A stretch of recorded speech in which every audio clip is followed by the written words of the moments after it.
कैसे हो मेरे पढ़ाकू? बढ़िया। लास्ट टाइम हमने कुछ एग्जाम्पल और एक न्यूमेरिकल सॉल्व किया था।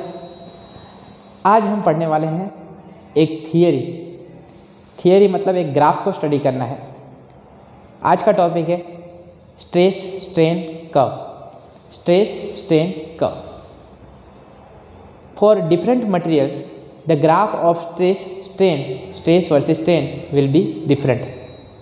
मटेरियल चेंज होने के साथ साथ उसका बिहेवियर भी चेंज होगा। स्ट्रेस बढ़ने के साथ साथ उसकी लेंथ में, उसके डायमेंशन में क्या चेंज आता है उसे मुझे दिखाना है एक ग्राफ से। तो हम एक मेटल ले लेंगे।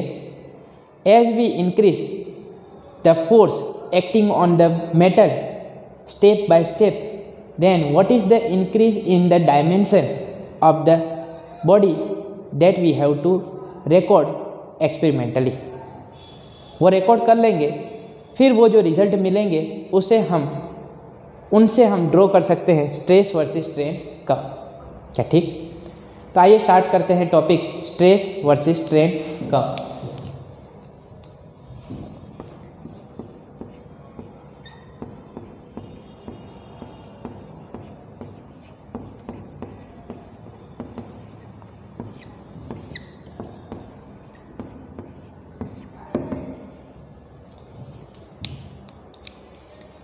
हम टेंसाइल स्ट्रेस वर्सेस स्ट्रेन का ग्राफ ड्रॉ करेंगे। जैसे टेंसाइल स्ट्रेस वर्सेस स्ट्रेन का ग्राफ ड्रॉ किया जा सकता है, वैसे ही कंप्रेसिव के लिए भी ड्रॉ किया जा सकता है और शियरिंग स्ट्रेस के लिए भी ड्रॉ किया जा सकता है। Graph of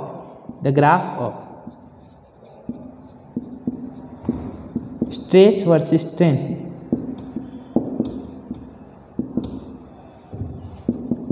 is different for different materials. For particular metal, I am drawing the graph of stress versus strain.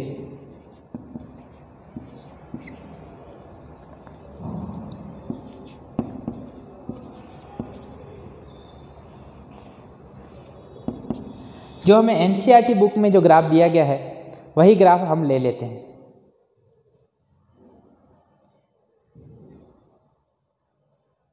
As we increase the stress, then what will happen? Strain will increase. ज़्यादातर material के लिए यही होता है।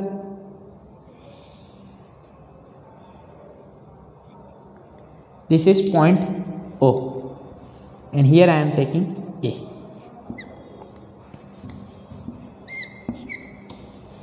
From the stress strain curve we can see that how the material deforms when applied force is increased. तो कैसे material में क्या चेंजेस आते हैं जैसे हम अप्लाइड फोर्स बढ़ाते हैं, वो पता चलता है हमें स्ट्रेस वर्सेस स्ट्रेन कर्व से। This region O to A that is linear। कैसा है? Linear. OA that is linear. The region between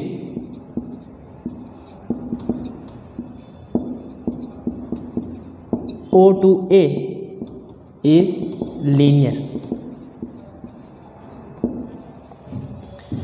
और ये ग्राफ जो है यहाँ से आपको पता चलेगा, ये लाइन जो है वो किसकी तरफ है? Towards vertical axis. मतलब जैसे जैसे फोर्स बढ़ा रहे हैं, लेंथ में, उसके डायमेंशन में जो चेंज आ रहा है वो इतना नहीं है। क्या ठीक? Yes, the graph that is linear. As we increase the stress, strain also increases. As we increase the stress, strain also increases proportionally. The region between O to A is linear. In this region, stress is directly proportional to strain. Stress is directly proportional to strain.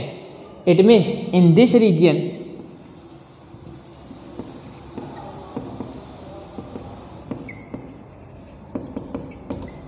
Hooke's law is obeyed. Yes or no? What is Hooke's law? Stress is directly proportional to strain. The graph of stress versus strain is linear for this O A region. O to A के लिए graph कैसा है? Straight line. Straight line है मतलब stress is directly proportional to strain. Stress बढ़ रही है तो प्रोपोर्शनली स्ट्रेन भी बढ़ रही है। यस और no?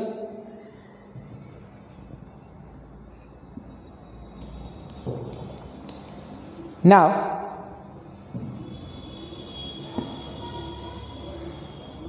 as the force acting on body is removed, it regain its original dimensions.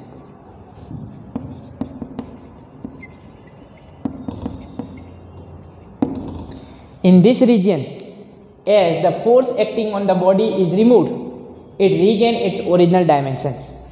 मतलब इस रीजन में कहीं पे भी अगर जो फोर्स लगा रहे हैं, जैसे जैसे स्ट्रेस बढ़ रही है स्ट्रेन बढ़ रहा है, जैसे ही वायर को स्ट्रेच कर रहे हैं, ठीक है, तो ये वायर स्ट्रेच हुई, जैसे जैसे फोर्स बढ़ाया ज़्यादा लेंथ में चेंज आ रहा है, ठीक है।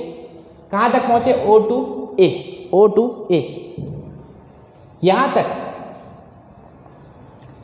जब पहुंचेंगे, यहाँ से इसके बीच में कोई भी एक पॉइंट ले लो, कहीं पे भी अगर फोर्स जीरो कर दिया जाए, मतलब स्ट्रेस की वैल्यू जीरो कर दी जाए, as the force acting on body is removed, then what will happen? The body will regain its original dimensions. वापस जो डायमेंशन था वही उसका डायमेंशन हो जाएगा, ओरिजिनल डायमेंशन पे आ जाएगा, ठीक है। This point is called proportionality limit. इसे क्या बोला जाता है? Proportionality limit.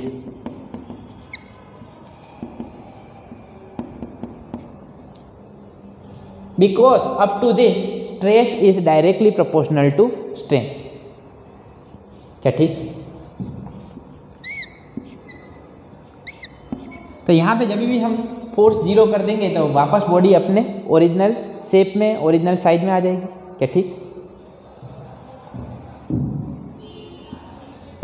Further, if we increase the stress, then what will happen? Further, if we increase the stress from A to B, A to B. Further, if we increase the stress, then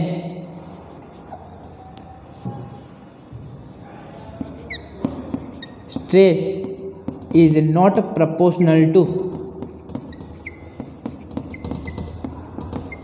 strain।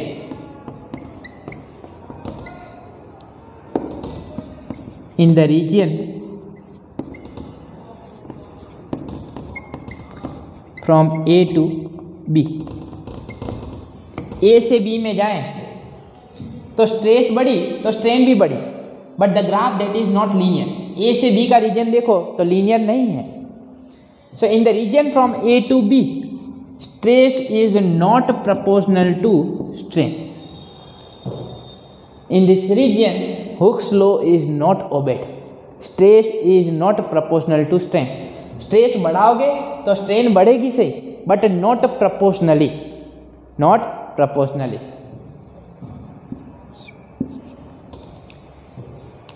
But in this region मतलब in the region from A to B, in this region also, if force applied on a body, in this region also, if force applied on a body is removed, then body returns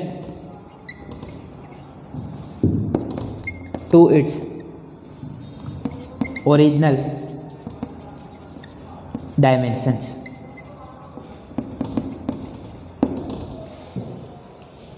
यहाँ पे भी अगर force जो लगा रहे थे, मान लो कि ये वायर है, ये क्या है, वायर, इसे खींचा गया खींचा गया खींचा गया, एक लिमिट तक फोर्स बढ़ाते जाओगे तो लेंथ में भी प्रोपोर्शनली उतना ही इंक्रीज देखने को मिलेगा, ठीक है।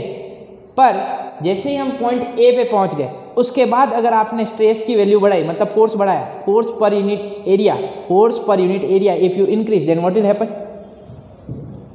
Stress will not be proportional to strain, मतलब इंक्रीज जितना देखने को मिलना चाहिए उतना देखने को मिलेगा नहीं, डायरेक्ट प्रोपोर्शनलिटी नहीं होगी। फोर्स पर यूनिट एरिया जितना बढ़ा रहे हो उसके ही प्रोपोर्शनल में स्ट्रेन बढ़ेगी नहीं। कौन से रीजन में, ए टू बी। पर अभी भी अगर आप लोगों ने जो फोर्स लगाया हुआ है उसे जीरो कर दो, हटा दो जो फोर्स लगा रहे हो, तो फिर से बॉडी जो है अपने ओरिजिनल डायमेंशन को रीगेन कर लेगी। किसमें, in the region from A to B.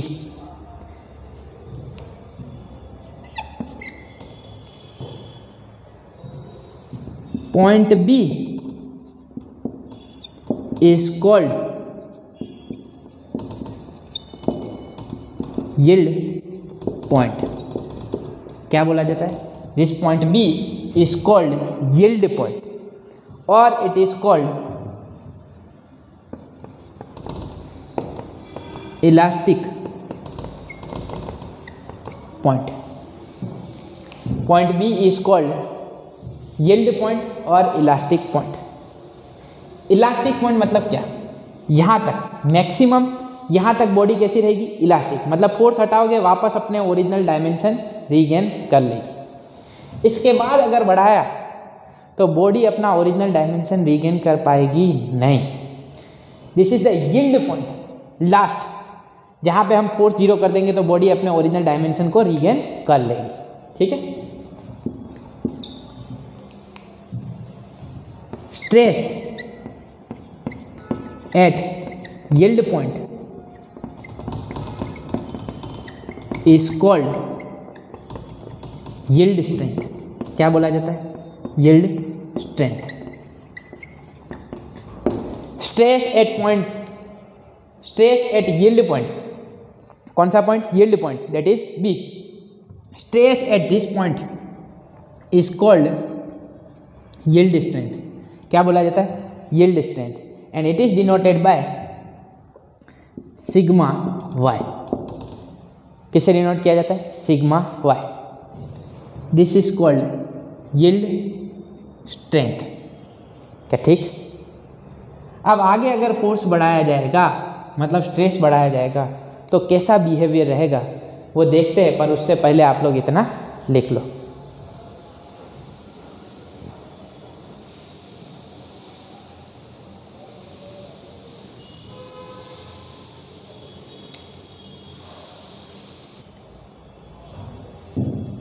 This is yield strength. अगर और लोड बढ़ाया जाए, मतलब और फोर्स लगाया जाए, तो क्या होगा, स्ट्रेस बढ़ेगी।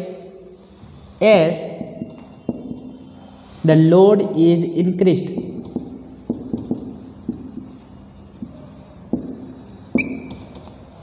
Stress developed, stress developed in the body exceeds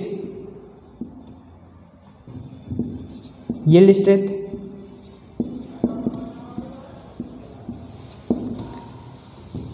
and strain changes rapidly with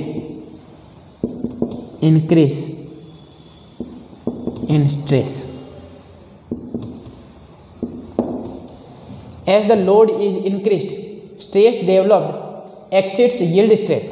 yield strength कहाँ पे मिल रही है, पॉइंट बी पे। पॉइंट बी को क्या बोला, yield पॉइंट। इसे बोला जाता है इलास्टिक लिमिट। क्या बोला जाता है, इलास्टिक लिमिट। तो यहाँ पे मिल रही elastic limit.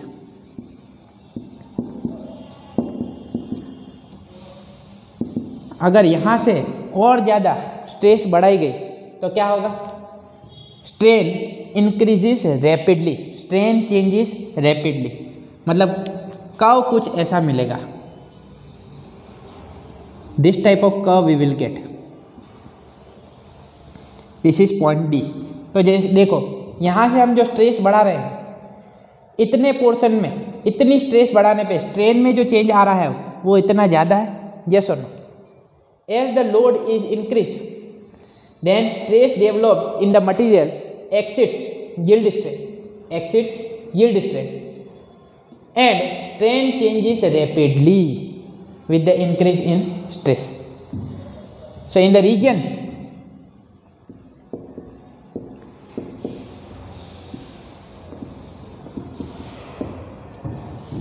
B to D, in the region B to D,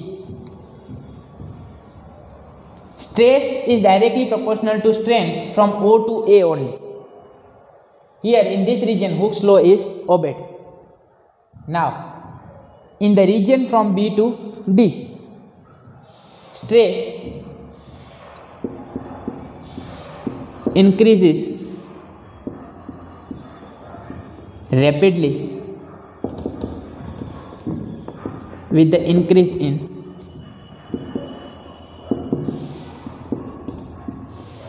strain. Strain increases rapidly with the increase in stress. Strain increases rapidly with the increase in stress. Suppose at some point C, यहाँ पे ले लेता हूँ मैं point C. If load is removed, अब यहाँ पे देखते हैं ये पॉइंट C जो है that is near to B. Yes और नो? यहाँ पे हमें मिल रही है elastic limit. Suppose at some point C if load is removed, load हटा दो, force 0, stress 0. As we remove the load, then what will happen?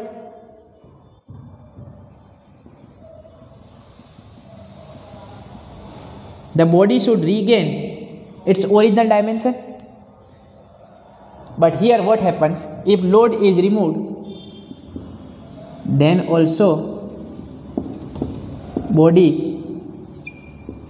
does not regain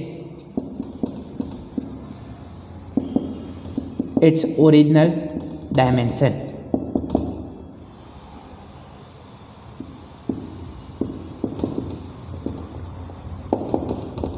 Body does not regain its original dimension.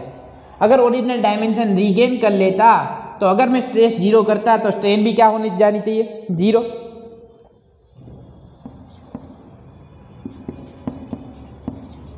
Even when the stress is 0, strain is not 0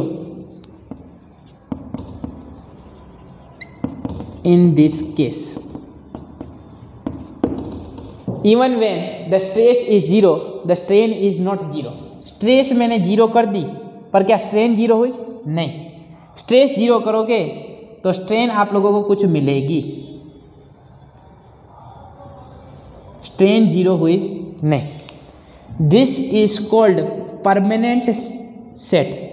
इसे क्या बोला जाता है? Permanent set. मतलब जो हमने load बढ़ाया था, बढ़ाते गए, यील्ड स्ट्रेंथ को एक्सीड कर दिया, स्ट्रेस इतनी बढ़ गई क्या, ठीक, और कहाँ पे पहुँच गए? पॉइंट C पे. अब मैंने लोड हटा दिया, मतलब क्या हो गया? स्ट्रेस 0. तो बॉडी को अपना ओरिजिनल डायमेंशन रीगेन कर लेना चाहिए, पर बॉडी अपना ओरिजिनल डायमेंशन रीगेन कर रही नहीं है. हाँ जरूर स्ट्रेन में चेंज आया है, स्ट्रेन कम हुई है पर स्ट्रेन 0 हुई नहीं है. उसका डायमेंशन घटा सही पर 0 हुआ नहीं. 0 मतलब उसका जो ओरिजिनल डायमेंशन था वो रीगेन कर पाई नहीं. मतलब there is some deformation. Yes और नो?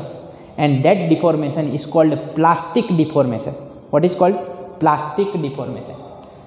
चलो उसके बारे में डिस्कस करते हैं, पर उससे पहले आप लोग इतना लिख लो।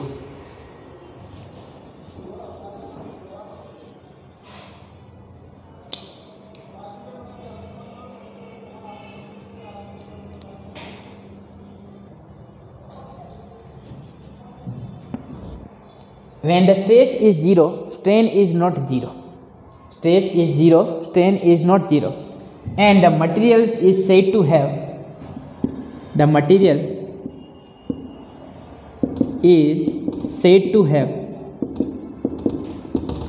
permanent set, right? And the deformation is called plastic deformation. इस डिफॉर्मेशन को क्या बोला जाता है? Plastic deformation. मतलब अगर आप लोड हटा देते हो, स्ट्रेस जीरो कर देते हो और वो अपना ओरिजिनल डायमेंशन रीगेन नहीं कर पाता है, तो जितना डिफॉर्मेशन आया है, जो डिफॉर्मेशन है, उसे क्या बोला जाता है? Plastic deformation. क्या बोला जाता है? Plastic deformation. अब इलास्टिक नहीं है, अब बॉडी इलास्टिक नहीं है। In the region from O to A, solid behaves as an elastic body. Yes और नो? स्ट्रेस जीरो कर दो, स्ट्रेन क्या हो जाएगी? जीरो। लास्ट से लास्ट कहाँ तक जा सकते हो? B तक। B तक आप लोगों को क्या मिलेगी? Elastic limit. हाँ, पर A to B में हुक्स लॉ ओबे होता नहीं है। हुक्स लॉ कहाँ तक ओबे होता है? O to A। फिर आगे बढ़े B to D। अगर लोड बढ़ाया जाए तो स्ट्रेस बढ़ेगा, स्ट्रेस बढ़ेगा तो डायमेंशन में चेंज आएगा। अगर फिर आप स्ट्रेस जीरो करोगे तो स्ट्रेन जीरो होगी नहीं, कुछ डिफॉर्मेशन आ जाएगा, और उस डिफॉर्मेशन को नाम दिया गया प्लास्टिक डिफॉर्मेशन। क्या नाम दिया गया? Plastic deformation, right? So in the region from B to D, if stress is made zero, strain will not become zero, there will be some permanent set. कुछ डिफॉर्मेशन आ जाएगा और उसे बोला जाएगा plastic deformation. Beyond point D, beyond point D, अब D से आगे जाए। If the load is reduced, if the load is reduced,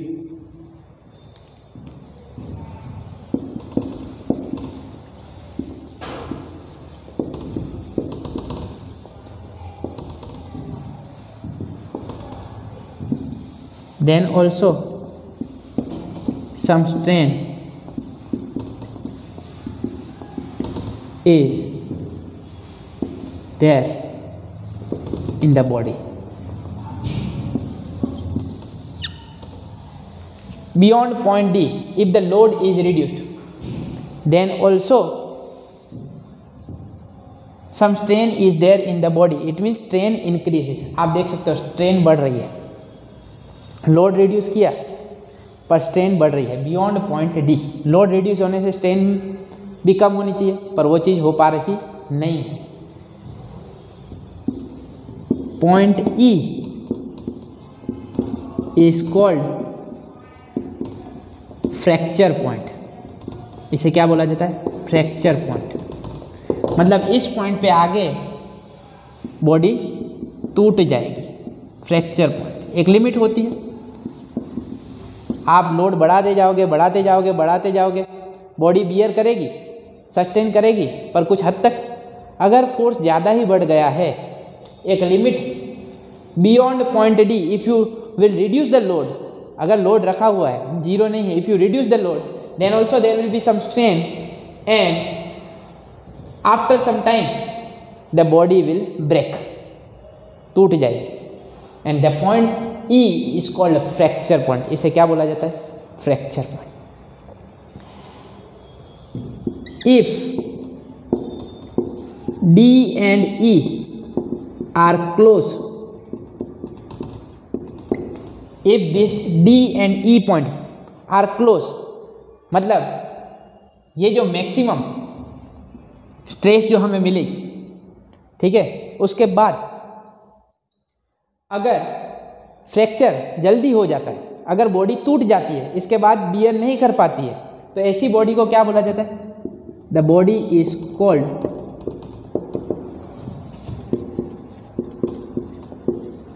brittle. क्या बोला जाता है? Brittle. The body is called brittle, टूट जाए।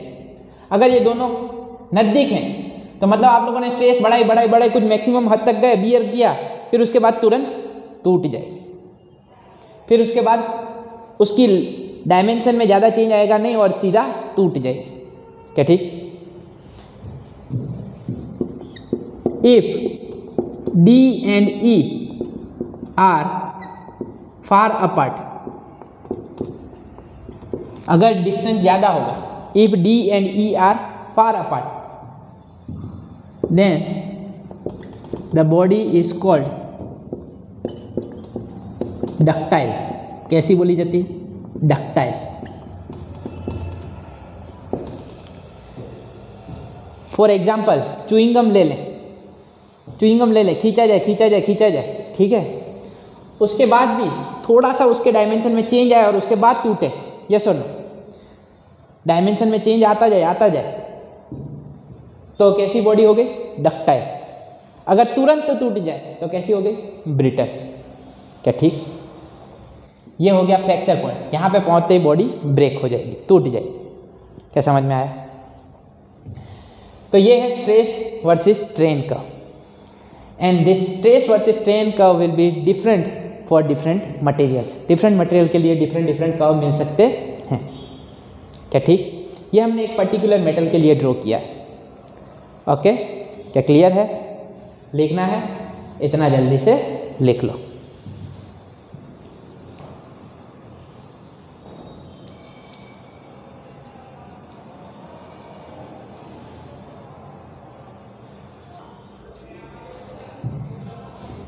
As I told you, stress versus strain curve for different materials will be different.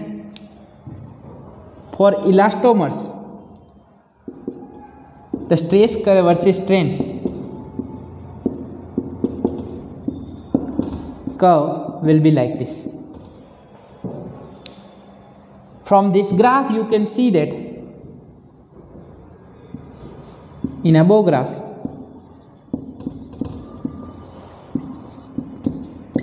Hooke's law is not obeyed.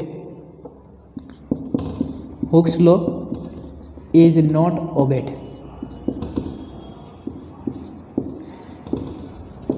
ये straight line तो है नहीं, stress is not directly proportional to strain. Hooke's law is not obeyed, मतलब जितना stress दे रहे हैं उससे strain कुछ ज़्यादा ही है, right? And there is no region of plastic deformation.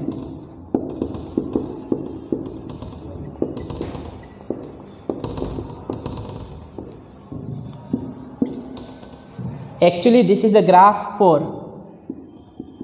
tissue of aorta present in heart. Human heart में मिलता है ये tissue. For rubber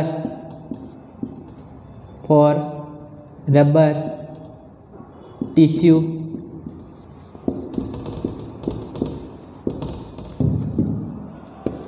etc. strain is very large.